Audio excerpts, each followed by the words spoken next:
Now, there we go. Folks, welcome to another ZineQuest Fireside Chat live stream. This time, I really hit the high level of the watermark. We have Lloyd Metcalf, Fail Squad Games, Maximum HP Zine number 5. It's Goblin themed. Lloyd, no, it's Kobolds. Kobolds. Wait, I fucked myself up, dude. All right, well, here. Let me. You had the title right before, and then you just changed it to Goblins. I'm the worker goblin, but this is a Kobold episode. All right, so there we go. So I probably have it right on the. I don't have it right in the banner. There we go. So let me fix that for the folks at home. There we go. Maximum HP number 5. Kobolds. Yes. I didn't say goblins. I must have Paizo on my mind, or something. Now, for those that don't know, I've known Lloyd for years. We've been yapping since probably my first North Texas RPG con. I've watched his daughter grow up, much like I watched Ben grow up over at Pacesetter.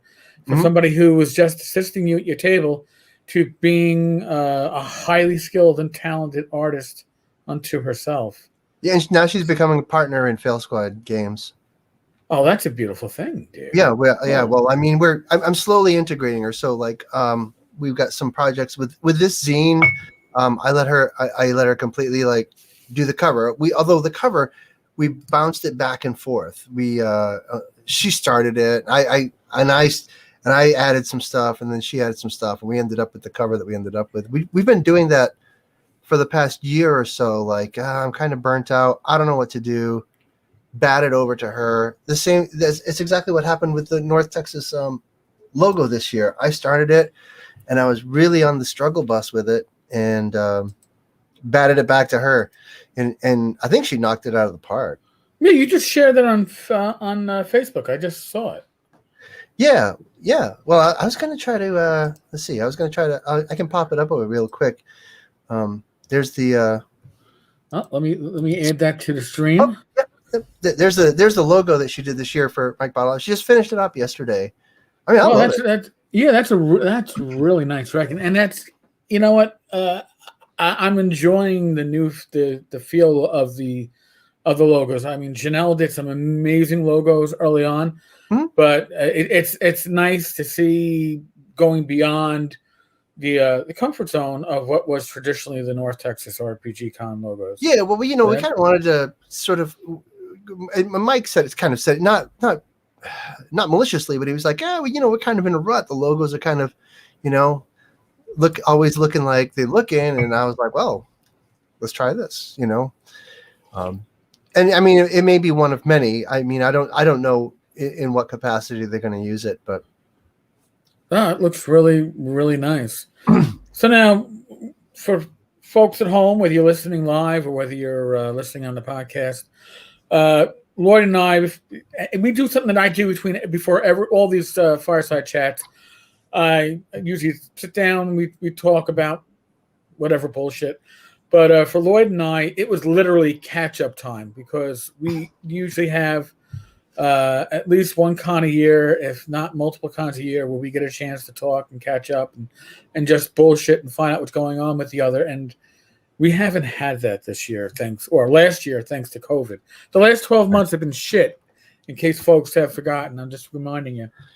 So, well, what Colleen and I are doing this show called Conquest, and we're driving from Maine to North Texas this year, and we're filming a little mini documentary on the way, interviewing wacky people, going to wacky places.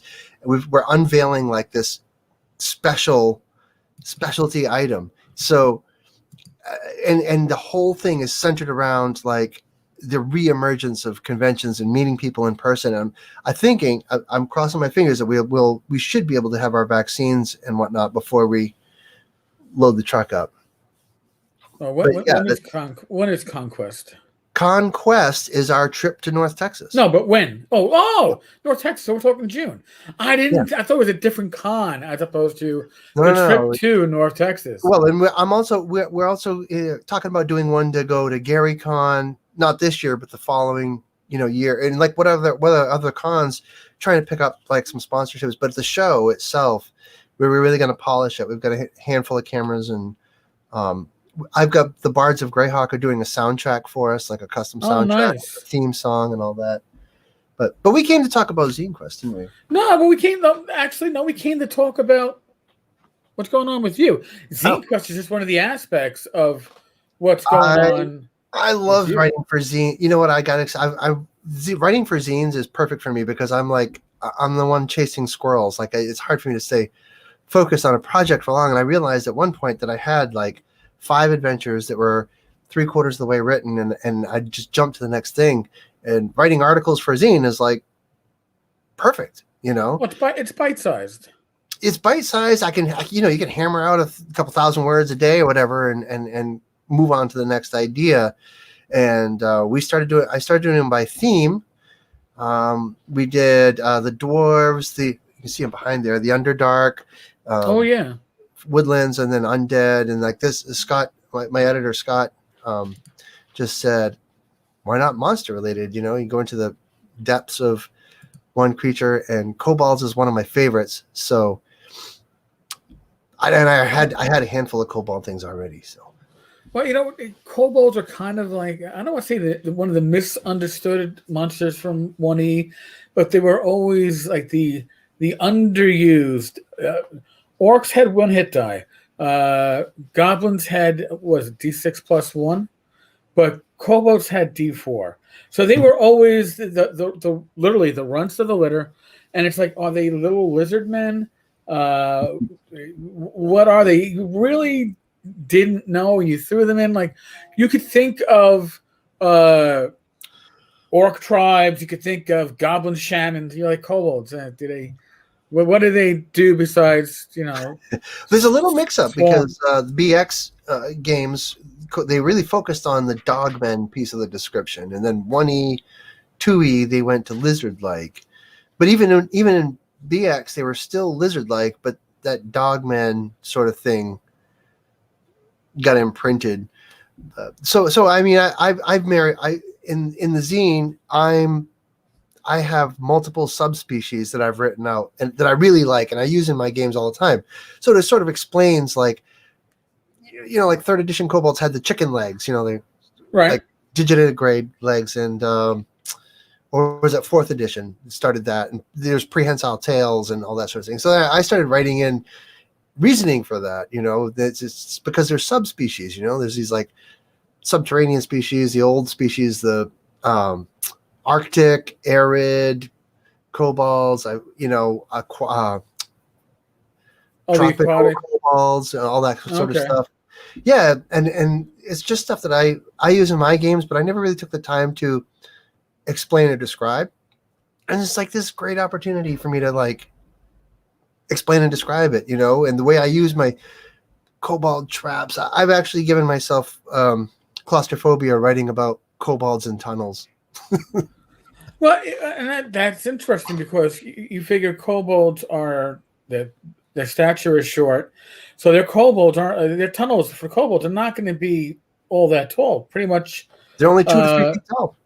Yeah, and that's kind of when you listen. I guess from our generation, I was young, but I still remember watching as I got older the updates from Vietnam.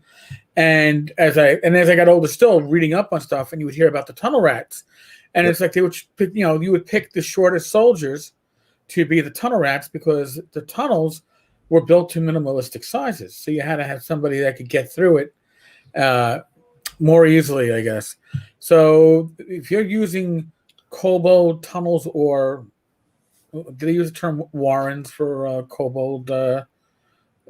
Tunnels and underground establishments, but I mean that would be where maybe your party gnome and halfling and dwarf might not be too restricted, but your human and elf is going to be really screwed. I let them be super restricted. My wife and I were watching.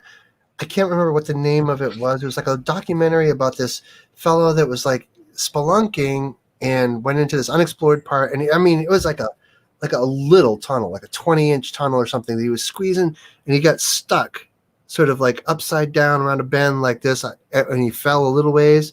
And just watching this thing, I was like, but it occurred to me that, well, that's what kobolds do. Like if they if they're gonna have a treasure, it's not gonna be a big pile of treasure in the corner of this big open room, and everybody's like, oh, look at all these coins. They're gonna bury it into these mind twisting things that occasionally fill up with water, because they don't mind crawling through some water, and then there'll be like this little pocket in the middle, and so they're gonna trap that tunnel, and humans are gonna have to dig through that, or halflings are gonna be sweating like what's coming next. Yes. I am not a warrior. I am a burglar. Yeah. So I'm writing these traps. I'm like, oh. So I really enjoyed. This format is like so much fun. Well, you've been excelling at it, and I've been watching the Maximum HP come out on a nice regular basis on Kickstarter. I'm actually, I'm looking forward to cons, because one of the things I look forward to cons is to actually go through tables of product and get that tactile feel of stuff, which I think people have been missing out on, even with these virtual cons. Yeah. So, like you said, North Texas is coming up in June. Hopefully, vaccines. Rach gets her vaccine beginning of March, and I'm eligible to try to find one for me as of February 14th, thanks to my comorbidities. Thank you for having health challenges to put me on the early list. Jesus. They go, oh, that's great. Yeah. Yeah. It's like, oh, wait a second. I actually click off 4 of those boxes. So one would have been enough. I would have been happy to take obesity. I don't hide it, but I've certainly lost a lot of it. But it's okay. I got others. But yeah, I think I'd feel comfortable going to North Texas if I had my shot, my vaccine. North Texas is going to be my first one in since this whole business started. I mean, I've missed not just North Texas, but some GaryCon. I'm the art director for GaryCon. It's going to be 2 or 3 that I haven't been able to go to, which is painful, because the GaryCon team is really high on my list of things I enjoy, things I want to do. It's like I got my start doing this because of Luke Gygax. It was like my first illustration contract in the RPG world. He contacted me and said, I just wrote my first adventure. Could you illustrate it for me? I'm like, well, do bear shit in the woods? Because yeah, that was, I kind of owe him my career. The other person I owe my career to is Zach Glazer, because I wouldn't have met Luke. I wouldn't have met Zach if I hadn't gone to GaryCon. Right. It's interesting how this community, the gaming community at large, the OSR community within that, or old school gaming, it's all about the connections that you make. And it's not always the direct connections that you make. You meet this one person, and then suddenly, randomly, you meet another person through them. Like we used to joke that North Texas was the place where all these gaming deals were made between companies and artists and writers. And that was because for a convention of a relatively small size, the number of people that are notable within the industry is a large percentage. Yeah. So they were able to make these connections that they weren't necessarily able to make virtually. I've certainly seen people make connections virtually through the Tavern's Discord server. I've seen connections made between layout people and editors and publishers, and it's great, but nothing quite matches that ability to meet physically, and I do miss those physical cons. My last con was TotalCon last year. I think that might have been my last. I don't remember if I went to that one last time. I don't know. I feel like I don't remember. Yeah, they kind of mellowed after a while, don't they? It kind of I was going that last year that we could do stuff in person. I think I went to 5. I was guest at 5 conventions that year. And it's a lot from Maine to get on a plane. I went to Kobold Con, Total Con, Gary Con, North Texas RPG Con, and SnowCon, I think. All right, so yeah, I mean, TotalCon is the only one I can actually drive to, with the exception of ShireCon. And ShireCon's a 1-day con, so if you can't drive to it, you're not going to fly in for it. I just had a stream with Tom the other day because I'm not sure where AppleCon stands, which is my own convention, because they sold the inn. The people that owned it sold it, and I don't know. Oh my! Well, I don't know if the new owners, how they're going to feel about, if they're going to give us the same deal. Rick that owned the inn was super accommodating for us. So I'm in this waffle position. I've got people asking me if we're going to do it again, and some people, if I don't do it again, I got a few people that need some refunds, but I don't care about that. I'll shell out the money, but it's right. like, where am I going to hold this? Because the part of the appeal was Main Street in Cornish, Maine, right, at a 200-year-old Victorian inn. So I don't know. So Tom and I were talking about maybe joining forces, but I don't know if I want to go all the way down there. I can't drag my main residence to Connecticut. Down to Connecticut, yeah. It's a trip. So I'm decided. And if you are going to do it, it's got to be more than just a single day. You've got to. Yeah, because our convention was 3 days. Yeah. I had Tim Kask. I have Steve Marsh. Doug came up for it, and I had a good time, from what I understand too. We really enjoyed it. It was great. It was amazing. First year con, we had like 200 attendees, and we stuffed the inn full for the whole weekend. Wow. Well, the inn must have been happy with the business. Maybe the new owners will see the old records and go, this is something you got to do. That's what I'm hoping. That's what I'm hoping. But it's a convention isn't something you could just pull out of your pocket in a week. No. It takes months of planning. So, there for a convention to happen the first weekend in October now. I don't think they've signed the sale papers yet, so we'll see. I'm assuming you at least need 6 months lead in time, if not longer, and 6 months would be April, and you probably want now or March because something always goes wrong. Something always goes wrong, but you got to get events submitted. You got to get people to submit events, and what I found was, like, locally, I had to explain what a game convention was. Because people around here in Cornish, Maine, like, are we just showing up for a show? Is it entertainment or what is it? You're just playing Monopoly, and some people get it, some people don't. But there's a lot of like, no, this is what a game convention is. Like, no, we're not offering games. People sign up to run games, and then you come and join those. You know what I mean? Like, I listen. I understand completely because I still remember trying to explain. Yeah, I was at a gaming convention. At my local pub, and they're like, "What? It was like Vegas night?" I'm like, no, it wasn't like it wasn't like Vegas night. The stakes weren't that high, although in some cases you could say they were higher. But no, it wasn't like Vegas night. My biggest thing was people thought that we would have a whole bunch of people offering games, like, well, why would I pay for a ticket? I don't even know what games you got. Well, you got to buy a ticket to submit a game. You know what I mean? But so there's a lot that was the biggest thing. Like, well, I don't see what games you're offering. Well, sign up to run one. You know what I mean? And then you'll find out. And then right. So, but which is fine. When after we did it that first year, I think everybody was like, oh, now I get it. So I think we could knock another one out of the park. We just got to figure out that place to hold it thing. It's always not so easy. I remember with North Texas changing their venue, which in the end actually worked out pretty well, I gotta say. But you just it does kind of change the feel of the convention when you change the venue.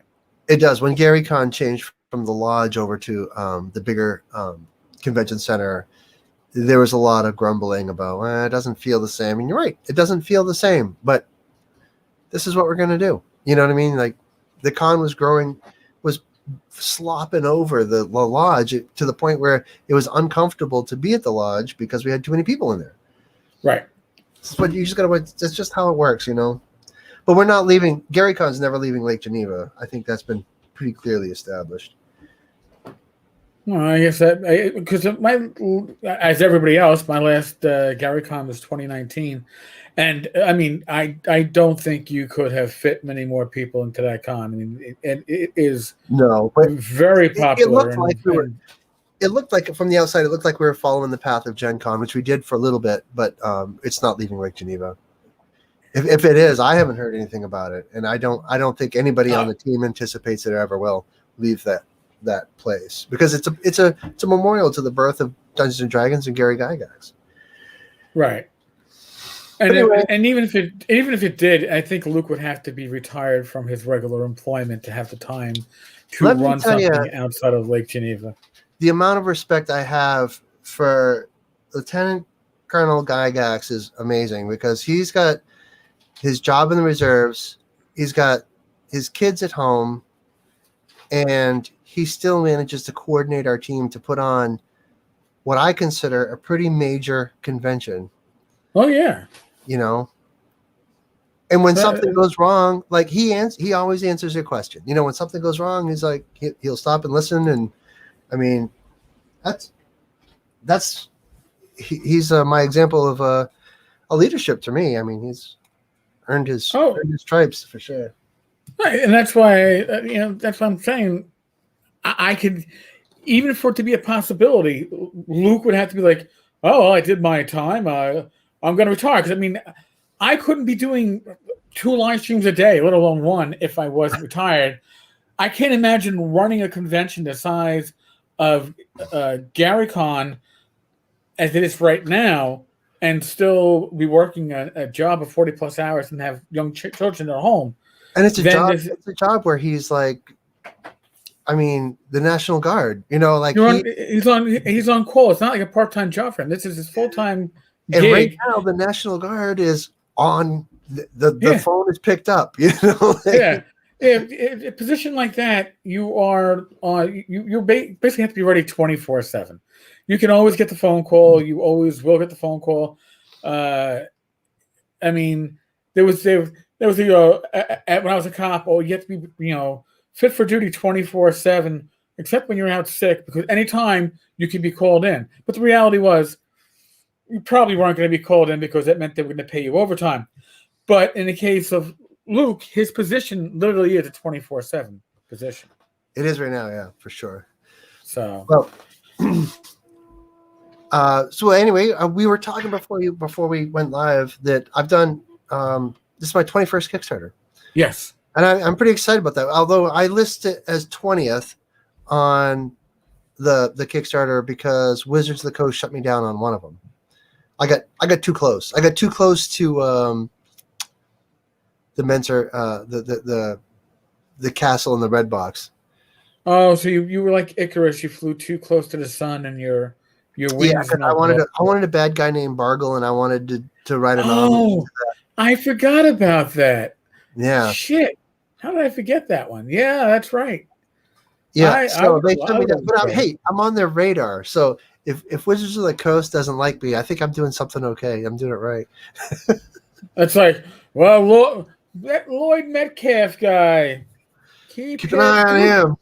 Yeah, let's just do a Google search on a weekly basis and see if he's coming anywhere close to our property. I mean, to be fair, they were completely justified in it, and I'm not even mad about it, because I called it Castle Misdemeanor. I just spelled it differently. I had a bad guy named Bargle, like whatever. I took a shot at it. That Kickstarter was doing great too. It's like it's got.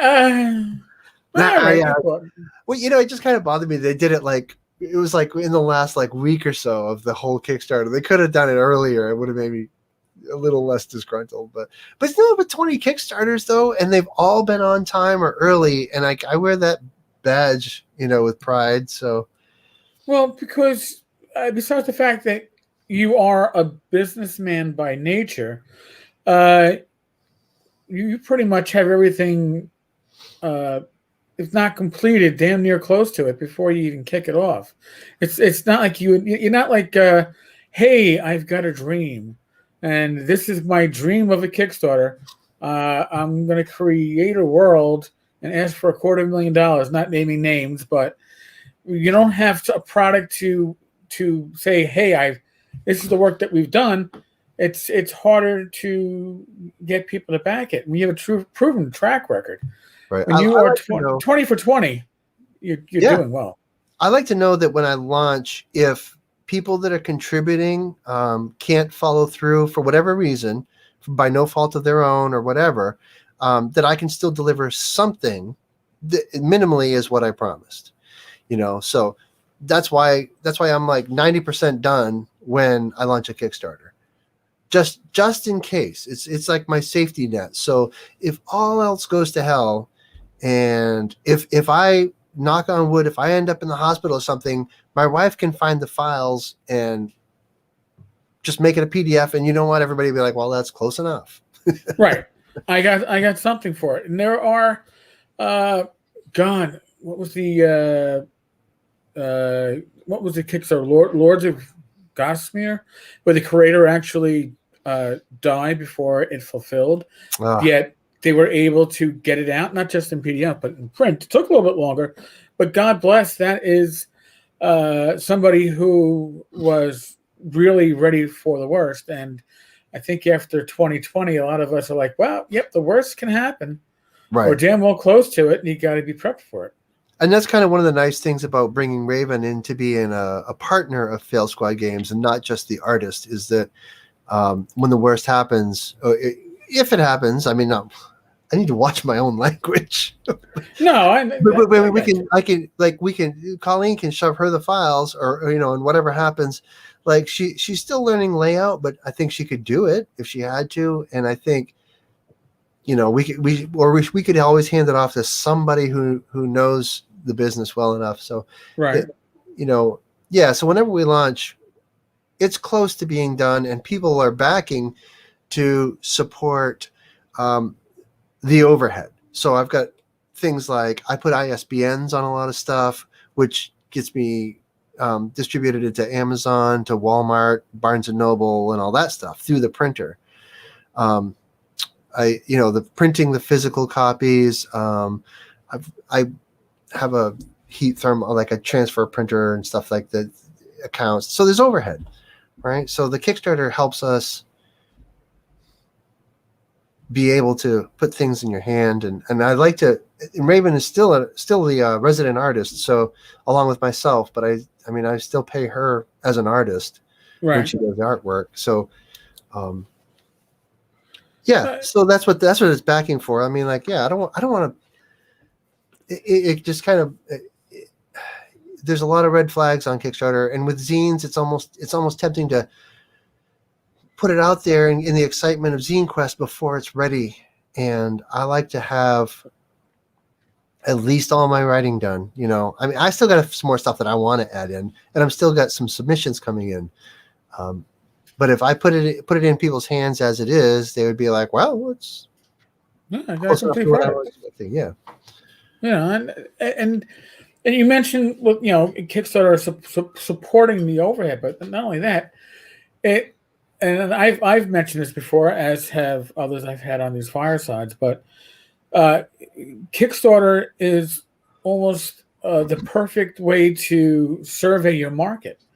Going into it, well, all right, so I funded with 750 backers, so I know I have at least 750 sales, and I can tack on another 250 for later sales, knowing that you're not going to be stuck with a warehouse full of stuff that you aren't going to sell because maybe the market isn't there for that exact product. Right. Kickstarter allows you to see get a good view of what your market is for whatever release you're coming through, and people don't realize it. That's why companies like Troll Lord Games, Goodman Games, Frog God, Steve Jackson Games, they use Kickstarter. It means that they're not going to overbuy and have stuff sitting in a warehouse and tying up money that could be invested in later products. Yeah, I've seen guys like just suffer because they ordered 5,000 copies of something and sold 300. And it just, not only is it's a blow to the ego, but I mean it's a blow to the financial budget. If you order 5,000 copies of anything, like, man, I mean, it's a lot of money, you know, and the shipping and the stuff just to get it in your hands before you redistribute it. Yeah, Kickstarter solves that problem. And I know Kickstarter keeps reiterating over and over that not to use them as pre-sales, but it's the smartest way to use Kickstarter, almost as pre-sales.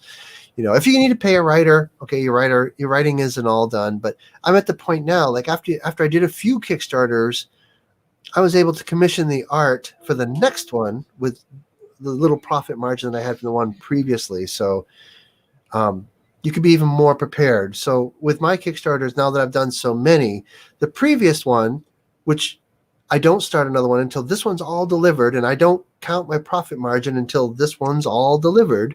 But there is a profit margin, and I've done it enough times now so that I know what my profit margin looks like. I can reserve some of that money for the next project. So when we finished, when I finished the Wilderness Maximum HP, I knew I had a little money left over, so I gave Raven some money to do the cover for number 4. And when I did that one, I knew that I had some money left over, so I gave her some money to help me with this cover, you know, that kind of stuff. Well, you know, you've done 20 Kickstarters, which means that you've learned what works, what doesn't work, and it's probably a question I should have been asking others that have done prior Kickstarters. I'll have to grab Tom again, I guess. But what is the biggest pitfall that you think that new Kickstarter creators are at risk of falling into? Kickstarter creator, especially with ZineQuest, it's if you have a Kickstarter, people will throw money at it. And that's like the biggest pitfall. And I mean, I've had a couple of those. None of my projects are giant, and I'm still learning. I'm still learning and experimenting with every single Kickstarter on what's going to work a little better. But the biggest pitfall is to think like you just make a Kickstarter page, and there's so many people out there throwing money at Kickstarter that you'll get some of it. And that's just not how it is. You really have to know that you're going to fund before you launch. You need to be an active part of the social media communities, and which is part of my failing because I'm not a big fan of Discord, and I'm not a huge user of Facebook. No, I use Facebook is my curse. Yeah. It's like Twitter. I can't do Twitter. Bulletin boards, Twitter. You know, like bulletin boards. Is but you know what? Bulletin boards are not what they used to be. Just like blogs aren't. Blogs are seeing a resurgence, but bulletin boards. I've been watching their rankings on Alexa, and I've seen the classic bulletin boards losing traffic, especially the RPG.net. They are, and that's something that you wouldn't have expected. I don't know, 5 years ago. But really, the bar of success is like doing that footwork before you launch and finding people. But I mean, I know that blogs aren't what they used to be, but like having guys like being on your blog or anybody else's blog.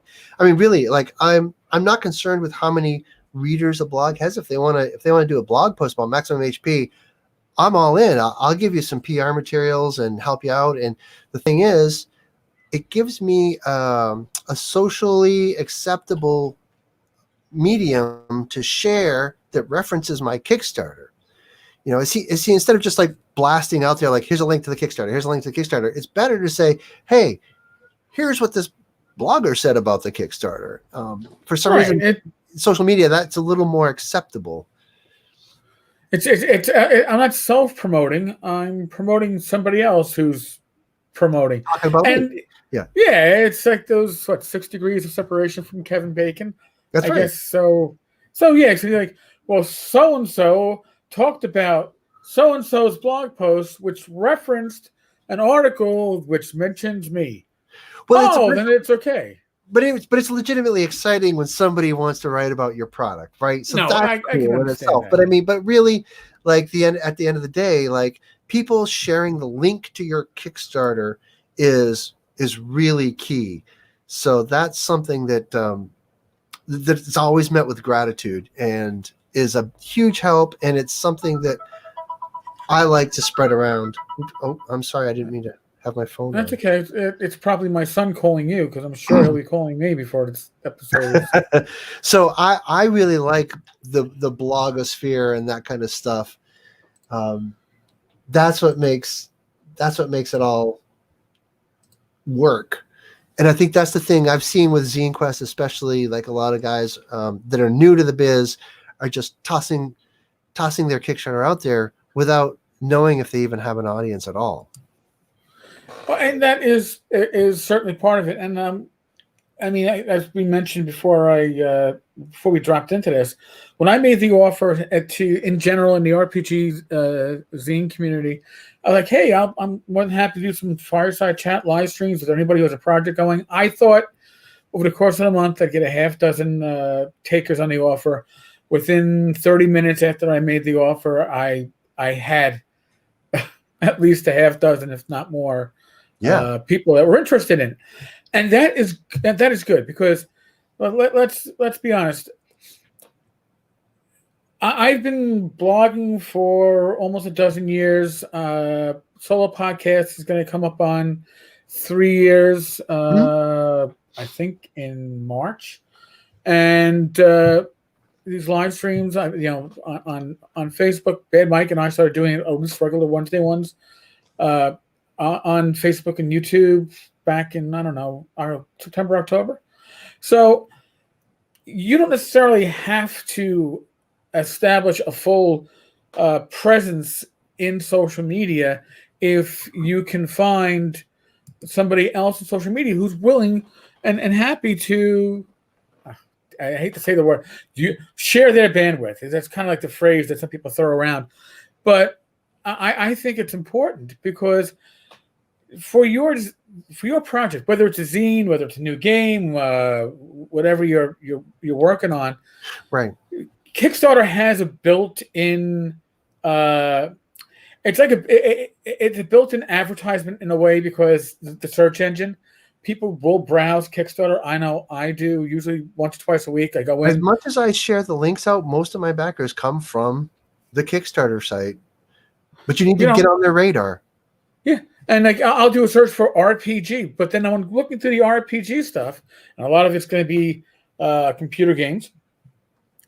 But if I see people that I recognize, if I see Lloyd pops up, right? If I see Goodman Games pops up, if I see Troll Lords, those are the ones that I've already seen and covered before, and I've probably bought from them. So I'm going to go click on them as a consumer. A Kickstarter now has a tabletop section. It does. All right. Yeah. So that's a big help. So you can do tabletop RPG. And I think the last time I was looking at it. And so that really gives you this. a bit more focused. But I mean, so anybody, I don't care if you've got, if you're looking for more attention for your blog, find somebody like me who's got a Kickstarter because, man, you write an article about me. I don't care if you got 5 followers on your blog. It's going to get exposure to the few thousand people that I have connection with, and I will certainly share the heck out of your blog if it mentions if you've got a review of Maximum HP. I mean, and sometimes good or bad. People talk crap about me, and whatever. And Fail Squad Games is built on I'm not afraid to fail. At least I did something and I screwed it up. So I'm always happy about that. I'll learn a lesson from it and move on. So, good or bad, usually. I mean, I've got some bad reviews. I got some bad reviews, and I read them all, and I cringe. And I don't mind the bad reviews. The ones that really hit me are the ones that bad reviews that are right. But I have to sit on it, and I don't look at it. But I'll come back and I'll read it again. And with a more critical brain and a less emotional brain, and it helps. A little bit more distance from it. Yeah, right. Sometimes they're bitter, but sometimes they're right. And you got to pay attention to that. Bloggers, I think they are an unsung hero, and the blogs are sort of dwindling, but they're not, because that's what those clickbait articles on Facebook are, just blog posts, really. So I'm all about, like, if it's in the gaming realm and it doesn't use derogatory language or anything like that, I'm all about being part of it, I mean, my suggestion, If you don't have hundreds or thousands of social media friends, you don't need them. All right. If you want to get your stuff, if you're a blogger, YouTuber, podcaster, and or a Kickstarter creator, and you want to get people to see your latest project, you got to join communities, because communities are focused, and it doesn't matter whether you have 3,000 people following you or three. When you're in that community, your share, your post, it gets the same number of views as everybody else's, or at least potentially. And And it's I think important that to people also forget note that you should be a contributing member of that community. Yes. The more you contribute to that community genuinely, the more acceptable it is to say, hey, everybody, I've got this thing, this link. The Gary Vaynerchuk jab, jab, jab, right hook, where you got to put something out there that people that's worth something, and then do the ask, but like, I don't go to any of the social media groups that I'm part of with the intent of, I'm only part of this so that I can share my Kickstarter link. Right. No, I you go should with be it 'cause, part like, of the community. I want to talk about D&D, man. Right. Well, because that builds up your reputation within that community. It was always, when I first started blogging, you wanted to get people to see your blog, and Facebook wasn't what it was, and I don't know if Google Plus was around back then. Maybe it was, maybe it wasn't. But you went to forums and you participated. You added something to it, but you had your signature, and your signature often linked to your blog. So if people liked what you were talking about, said, "Hey, Tenkar actually had a decent idea there. Oh, he might have other ideas on his blog." Well, these aren't hard things to do, but it requires you to do, like Lloyd is saying, you got to be giving value. You got to be participating in the conversation, Right. not just going, "Ooh, Mr. Carter, look at me, Mr. Carter." Right. So I have a degree in communications, new media, and when I'm helping outside of the RPG realm, when I'm helping people sort of get together a web presence or whatever, one of the things, Dragon's Foot and End World, yeah, in those days. But anyway, when I'm offering people advice who don't understand the medium, they're eager to get their link out there, and I always discourage it. Just have the present, just do what you do, but share it. Right. You gotta, that's it. So now, if Kobolds is your current project, Maximum HP number 5, folks, if you are on Kickstarter, peak.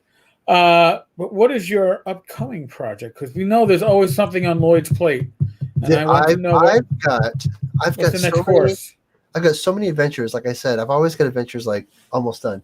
Raven and I are working on. Wait, let me find it.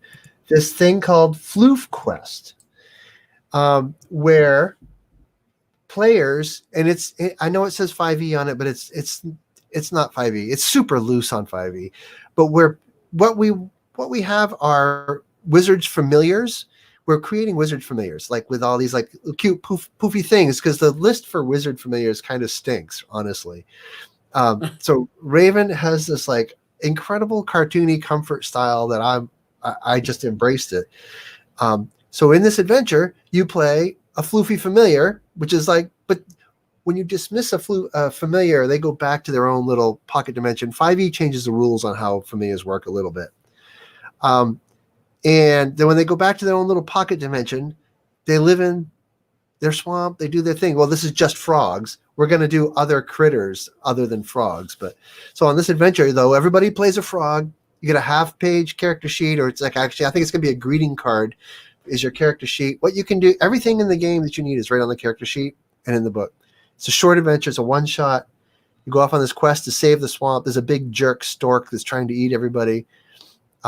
It's great. It's like the perfect game for younger players because I'm adding in this alternate hit points, damage, and dying thing. They can be instead of dying, you just get conked out. That works. A little like Chris Clark's game with the stuffies there, Oh God, yes. He rented it in North Texas, and I haven't played it yet. I'm bad. I forget what it was. I can't even. I can picture the artwork for it. Chris, I'm sorry. I'm forgetting the name of it off the top of my head. But anyway, a little like that. Inspired, maybe in some of it's inspired by Chris. But yeah, so you get conked out, and they're tuckered points or something like that instead of but it's a lot of fun. A short adventure featuring that artwork style. How many Kickstarters? It sounds like I enjoy them. The Happy West, we were just talking about that. I've done 21 Kickstarters. One of them shut down by Wizards, so I counted as 20. Ivy is Tim Schwartz's wife, the creator of the Zine community over on Facebook. I've known Tim for years, and let's hear it. I'm always having this discussion with my friend Herman. He says Zine as well. I say Zine. On Maximum HP, you can see over here, I have a little apostrophe in that. I feel that it's a short version of magazine. So I always say Zine, but Herman insists on Zine. I do Zine, and I've gotten picked on it. So I'm trying to say Zine. I go back when I really think about it. Whenever I really think about it, I always screw it up. So I try not to think about it too much and hope that I'll get it right. It's like, concentrate, get it right. And I still go, Zine?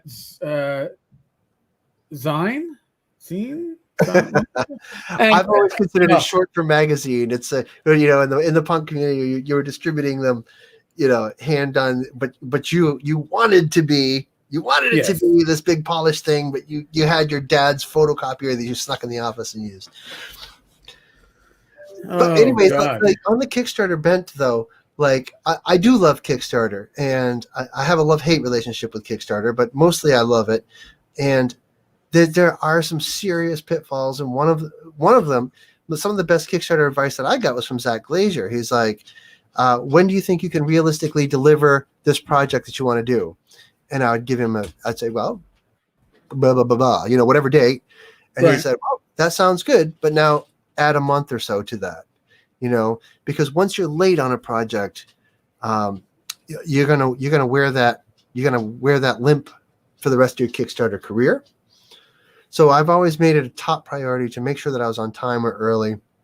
And with the pandemic, on number 4 zine, I was really concerned because the turnaround on printing went from 4 days to 30 days. Wow.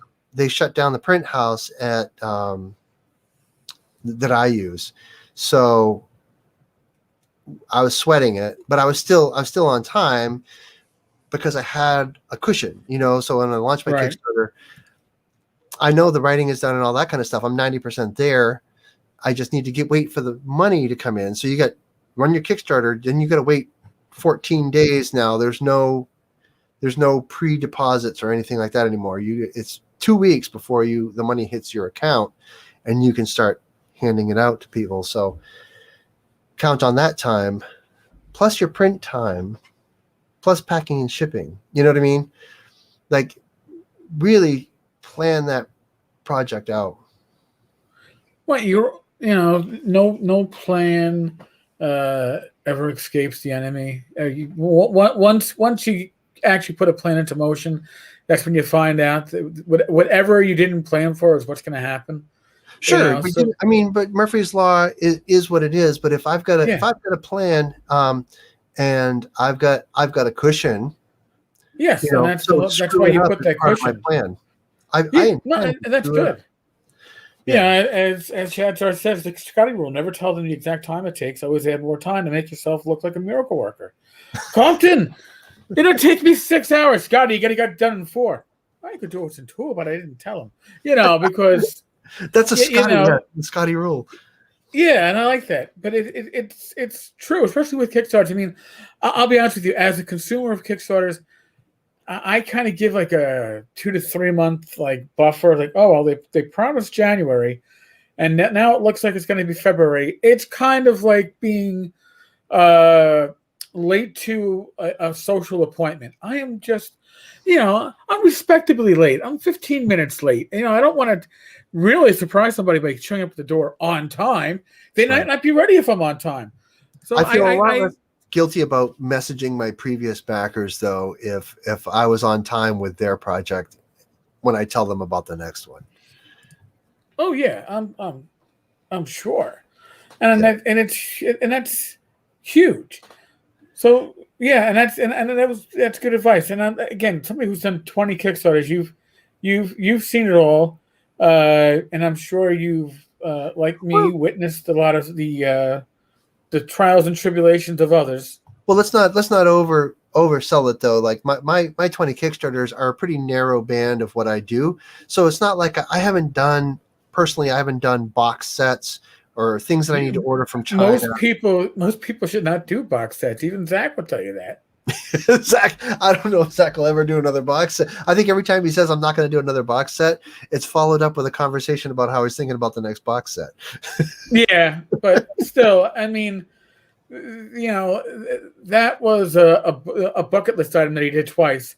And God bless Zach. He's probably the only one that could pull up box sets and miniatures and get that stuff. He was going to have somebody else pack them and stuff too, which in retrospect might have been wise. But I was like, Zach, you're just packing stuff in a box. Like, I'll come out and I'll stay with you for a week and pack. We'll pack them together. I don't care. And he was like, well, I convinced him to pack them himself, and I feel a little guilty about that because I think he definitely had some regrets after he decided to go that route. It's like, oh my God, if I ever had to pack another box, though, I mean that box was heavy. It was like laden with minis.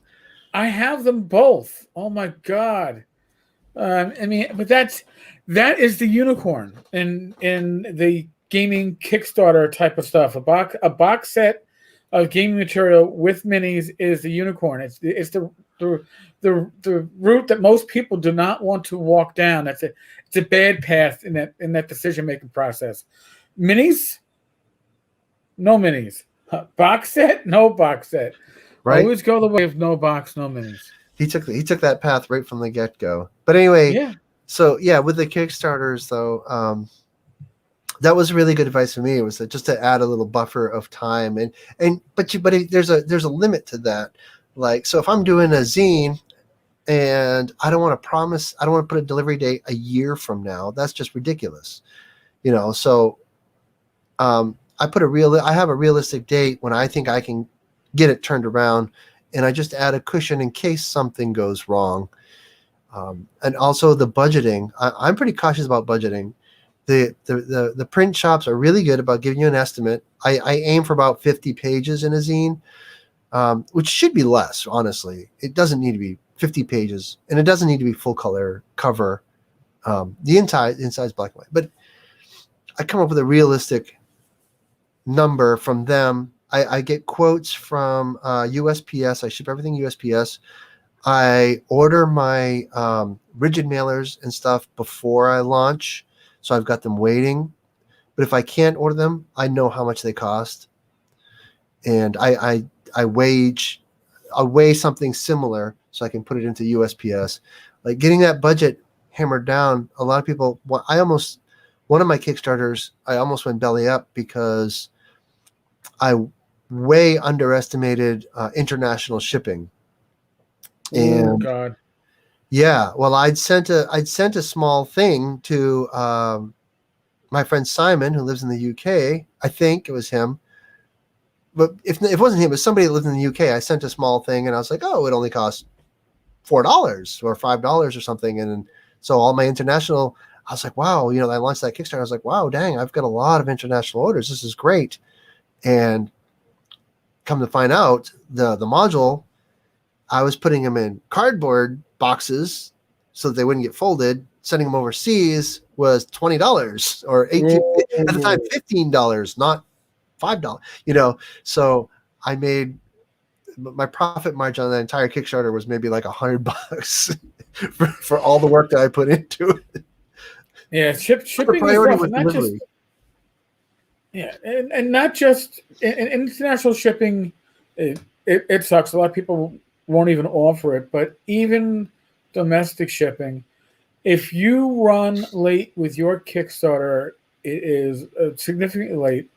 It is quite likely, or the law averages, Murphy's Law will say it's almost probable that shipping rates are going to go up in the interim, and at which point you'll be screwed. So I don't know, man. Again, having a Kickstarter that's on time benefits you in a lot of ways, not just your reputation, but it lessens the opportunity for the U.S. Postal Service to throw a little monkey wrench into you. Shadzar is asking that a lot of people mention USPS, wants to know if I do media mail and why Kickstarters don't do priority. I use USPS almost exclusively because of the cost and the simplicity. Right now I've switched over to Shippo, and I love it because I can offer tracking numbers and all that.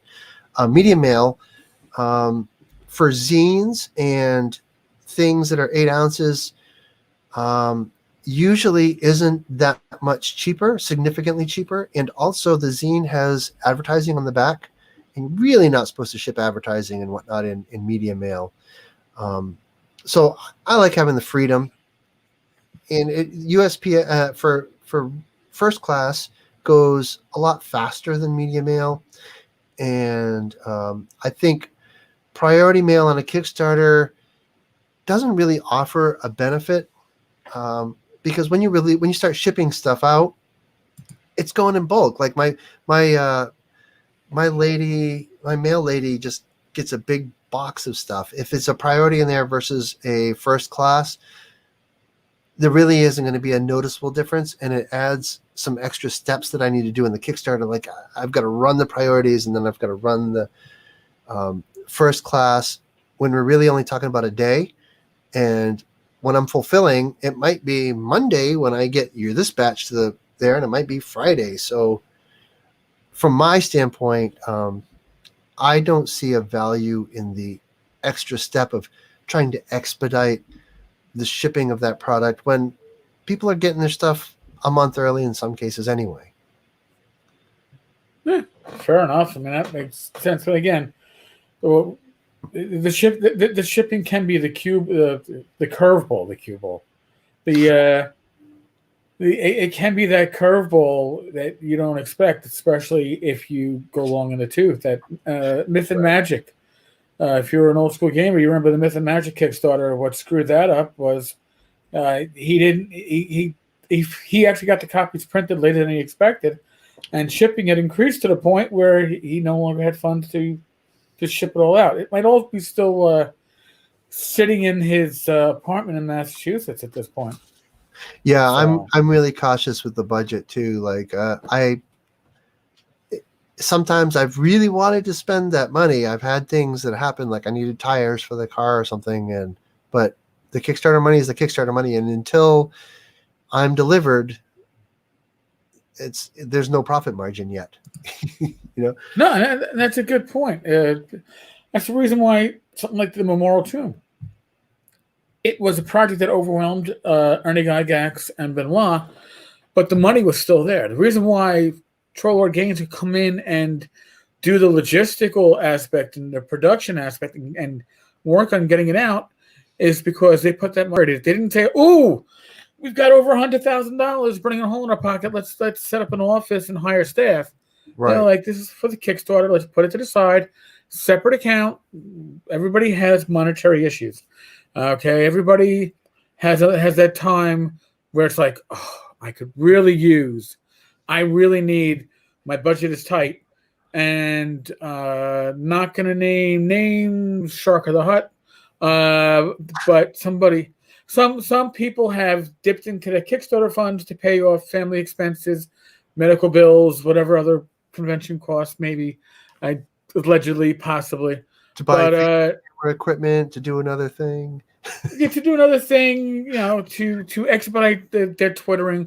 But if you can't take that money and treat it as separate from your personal money, then you're going to probably do something wrong. I'm not saying some people are disciplined enough, but you need that discipline to say this money is for the Kickstarter. Once the Kickstarter is fulfilled, once all my obligations are done, whatever's left over, yes, okay, that is the profit. You do with the profit as you will. You reinvest it, or you put it toward paying you.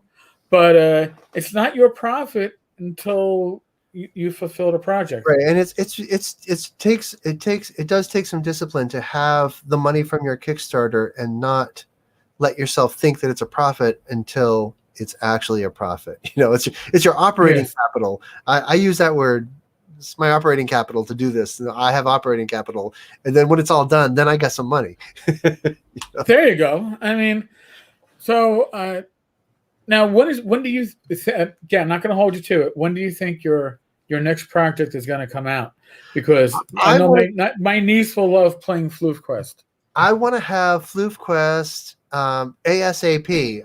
I've already written it. Raven's got most of the illustrations done. I've got some stuff that I need to add. I need to add a section at the end about having the froggies as familiars for your 5e wizard and stuff. And I'm debating on, do I need a first edition version? Because the system itself is so pared down. Even a 1E or a 5E player or even a BECME player isn't really going to notice the difference. So how things operate aren't going to change significantly. So I think it's almost a standalone system, but it's like, I really love the basic, when 5e came out with that introductory set. Yep. I loved that introductory set. I was super stoked for 5e. And then I kind of feel like that wrote a check that the books didn't cash for me. I mean, I don't want to get an edition wars thing, but I really loved that introductory set. It was so pared down and so simple, and it was like super fun to play. Well, so, it was more intuitive, and allowed the rules to step back as opposed to the full rules. And I think so, as old school gamers, we appreciate that. Right. So in FloofQuest, the Floof Master, or whatever you want to call it. Yeah, it's a Floof Master. I mean, it's super funny. It's like a wacky adventure. You're a frog, for crying out loud. You're encountering ducks and stuff. So, where was I going with that? Oh, it's open way up. So it's a lot of subjective interpretation. It gives the Floof Master all these.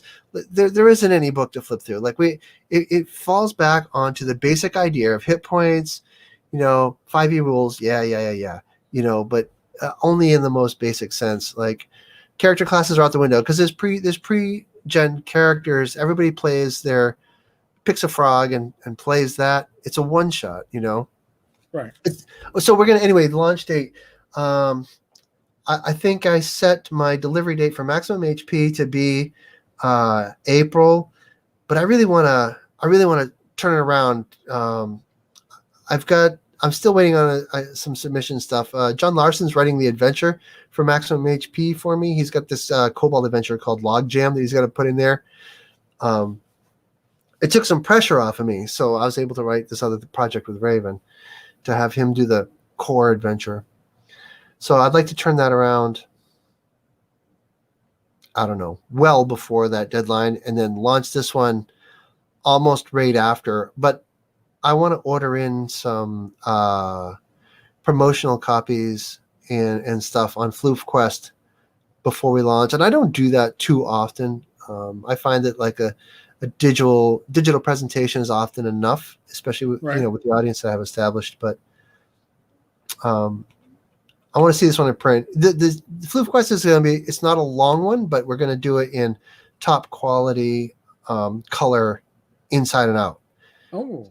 So like for like younger readers, I really want the interior to pop out. I want the illustrations to be vibrant. We found somebody to make us stuffed floofs. So there's gonna be these little stuffed frogs that you can add on. Oh, nice. Handmade stuffed animals. And this girl we've seen, like, she's given us some preliminary pictures, and they're amazing. These big bug-eyed little floof frogs that look like the get cover. Your floofs. See that's the type of presentation, the cover and the full color art on the inside. When my niece Shannon saw Swords and Wizardry Continual Light for the first time, she held it up. She goes to my wife. She goes, "Auntie, this sells!" Like, we're all excited because this is the action cover, and I'm expecting when I show her FloofQuest, she's like, this sells, and she'll play it with her friends because Yeah, now well, she's older. Now she doesn't need somebody to read it to her. Now she can just read it part of the herself. reason I did it too is because when I go to conventions, I am a social, nervous, hot mess when I am going to run a game, and especially when I'm going to run a 5e game. And the players may be the most understanding people in the world or whatever, but personally, I'm a social humble because I don't know 5e as well. I feel like I'm relying too much on players to help me out with rules. I don't want to flip through the book. I feel like a charlatan if I don't know every word on every page or every feat or something. You're an American in Quebec. That's what you are. I'm trying to use your high school French, and they're like, "We know your French better than you. No, you don't speak." Yeah, it's like me. I don't. I would play 5e. I can't run it. I don't have. But even with basic though, even with BX and 1E though, I'm a hot mess if I'm committing to running a game at a convention because I feel like I want to be entertaining. Excuse me. Yep. I want it to be great. I want everybody to have fun, and then I feel like I'm on the spot. So with this, it's so loose, it's quick, it's light, it's fun. I feel like when I'm a guest at a convention, I'll sign up to run 10 to 15 games at FloofQuest. And it's not gonna be this dark cloud hanging over my head. A lot of times when I'm at a convention, I can't stop to enjoy the convention at all until I've run the games that I promised to run. No, I understand that completely. I get that. I don't know, performance anxiety right before I gotta get there at the table with. It's like I want this game to go well, and I'm running Swords of Wizardry Light. I wrote fucking rules. Right. And it's only 4 pages. I know the rules, but you're still like, this has to be really good because we're at a convention. It's not like your home group where you're going to. These people paid to play. Right. They're expecting to be entertained, and you certainly want to, give them I hate to say it, a good show, but you want them to leave feeling pumped. You don't want them going, oh yeah, all right, well, thank you. That was waste of 4 hours. You don't want that. You don't want that response. You want them to go, oh, that was great. You running anything else this convention? Do you have free slots in any of your games? I mean, that's the reaction that you want. You want to know you did a good job. For me, the maximum reward too is introducing gaming to younger people, and it's almost more fun to play a game with young people who don't have 30 years of standard fantasy gaming genre behind them, because they'll come up with wacky things that classic players just never think of, like, can I attack with a banana? What do I do? Or just like, I want to step on his toe, stuff, and he's like, yeah, let's do that. That was I still remember Rach only gamed at conventions and only started gaming because I was going to conventions with her, and she played her first magic user in a Swords and Wizardry Light game. I was like, you sure you want to play magic? She's like, yeah. And then she cast her one sleep spell, and then she's like, all right, what else can I do? Well, look at your card sheet. She goes, I got daggers. Can I throw them? I'm like, yes, you have 2. She throws the 2 daggers. And now she has no weapons. And she's like, well, what else can I do? I go, I don't know. She goes, iron spikes. They sound like they do damage. I'm going to start throwing iron spikes. Now, I've gamed, never in my gaming career starting in the 1980s have I ever had a player say, I'm going to start throwing iron spikes. But Rachel's like, well, I have them on my sheet. They got to be good for something. I got a dozen of them. I was like, all right, well, they're like unbalanced darts, I guess. Oh, D3 damage, whatever. We'll roll with it. When somebody gets hit by a chunk of iron, it's like, yeah, it's gonna hurt. Maybe the pointy side will hit. I don't know. But you might get lucky, hit somebody in the eye. I don't know. Yeah, you might. You never know. Lloyd, this has been again way too long. We usually catch up multiple times during the year, and this has been a way too long absence. I missed our chats. If the folks at home haven't noticed, it's been good, and I think that we, especially you, gave some really good advice for those that are currently running a Kickstarter or about to run a Kickstarter or thinking about it. And I'm always there, there's no secret sauce. There's no, if somebody else is successful, it doesn't mean that I'm less successful. There's plenty of pie. So if sometimes people catch me when I'm super busy, but if I've got time, I'll answer questions. I'll look at a Kickstarter. I'll try to help out. And if somebody's got a blog and you're struggling to find readers, write about Maximum HP, because I will certainly share your article, because I love that stuff. Like, let's do it. Like everybody in the gaming community says a rising tide lifts all ships, and it's certainly true.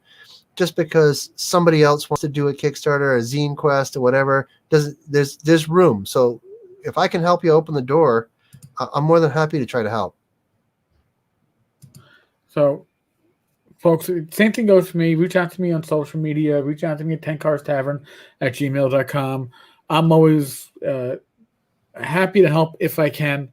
I do believe that the community is stronger when we help each other. And it's not like helping you is going to take away from something that I'm trying to produce. And it's not like you making $1,000 in sales on your product is going to take away $1,000 of sales from somewhere else. So and the community is one of the most giving communities I've seen when it comes to giving advice and time. And I've seen people actually say, "Oh yeah, PM me. I'll take some time out to actually show you how to do layout." I've seen people do that when it comes to InDesign. I was like, wow. You see these chats going on Facebook or elsewhere. And you're like, that's not a bad idea. I could do a little stream later today about doing InDesign layout for a zine. That's a good idea. Yeah. Again, folks, the only advice that is bad advice is generally the advice that you don't ask for. If you need help and you're looking for advice, if you don't ask for it, you're probably not going to get any. So sure, and I might give advice that you don't want to follow, but I'm not offended. It's like, right. But here's how I do it. It's just something to put into your box of ideas, and maybe some ideas work for you and some of them don't. But until you have them as an option, you don't know. So now, Lloyd, if people want to get Maximum HP 1 through 4, is there a place to grab those? Well, on the Kickstarter, there's backer levels that includes all back issues, and I'm trying Backer Kit again. I didn't like them for a while, but now I like them again. We're gonna see how it goes. So there's add-ons. So yeah, you can get back issues. Okay. I'm gonna add. There was like prints for the covers that I still have some of, so I might add those later today to the Backer Kit store. But Maximum failsquadgames.com and MaximumHP.com both have links to the web store. However, right now I think they're a little more expensive there than they are if you back the Kickstarter. Oh, so folks, if you're going to get Maximum HP number 5 with Kobolds, and why wouldn't you? Then you can get some of the back issues. It's really fun. It's really fun content. They're all based on old school. It's the old school zine for the new school world. So they're all 1E. Last issue, number 4, has a 5th edition version, just because I thought it would be fun. I don't nail myself down to anything with these, whatever seems fun. But there's a 1st edition and a 5th edition version of the Undead. And you can get either one or both in the Kickstarter. So, folks, again, huge thanks to Lloyd for taking time out of his morning to sit down with me and sit down with you. Tonight at 8 p.m., Bad Mike and myself will be doing Talking Crit. This is all times for Eastern. We'll have Casey Christopherson and his daughter on talking about their Catpocalypse zine. Again, this is Zine Week at the Tavern. Tomorrow, we've got 2 more live streams at 10 a.m. and 7:30 p.m. And none other than Tim Shorts will be on the show at 8 p.m. as Joe the Lawyer and myself sit down and abuse Tim, who we've known for years. Again, folks, much thanks, and I'll be back with you all later today. For those at home who are listening, Lloyd just waves goodbye. Silent. Thanks for having me on.